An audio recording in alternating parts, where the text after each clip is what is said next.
বন্ধুরা তোমরা আগে আমাদের পিসির কথা শোনো, তারপরে আমি পিসিকে কিছু কথা বলছি। কি দরকার এদের বাংলার বাইরে যাওয়ার? 100 দিনের কাজ তো চলছে, সমাজশ্রী প্রকল্প তো চলছে, এখন বিনা পয়সায় খাদ্য পায়, স্বাস্থ্য পায়, শিক্ষা পায়, কিসের দরকার আর? নুন তেল কেনার? যাই করুন দেখবেন পেয়ে যাবেন। 100 দিনের কাজ করুন, সমাজশ্রী পরিকল্পনাতে কাজ করুন, ছোট্ট দোকান করুন, চায়ের দোকান করুন, সরকার তো আপনাদের সব সাহায্য দিচ্ছে। একটা স্কিমের মাধ্যমে ঢুকে যান।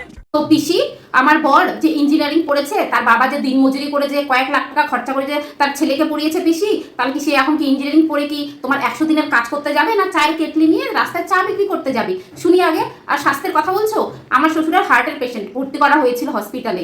ওখানে ডাক্তার দিনে একবার আসতো কি আসতো না, কোনো ঠিক নেই। আর টাইমের বাইরে যদি আমরা দেখতে যেতাম তো সবার কাছে 100 টাকা করে চার্জ করতো, তোমার চামচাগুলো হসপিটালের চামচা। আর ওদিকে প্রাইভেট নার্সিংহোমে কয়েক লাখ টাকা চেয়েছিল, ঠিক আছে। আর সেই মানুষটাকে আমরা নিয়ে গেলাম ব্যাঙ্গালোরে ডাক্তার বললো আর একটা দিন রাখলে এই মানুষটাকে বাঁচানো যেত না, ঠিক আছে।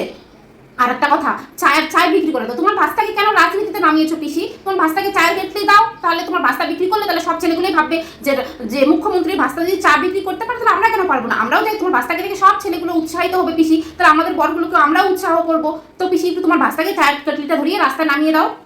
যত সব উল্টাপাল্টা কথা। বন্ধুরা এই ভিডিওটা একটু সবার কাছে শেয়ার করে দাও, যাতে পিসিও দেখতে পারে। পিসি জানি দেখতে পারবে না, কিন্তু পিসির চামচাগুলো তো দেখতে পারবে। তো বন্ধুরা তোমরা একটু ভিডিওটা শেয়ার করে দাও।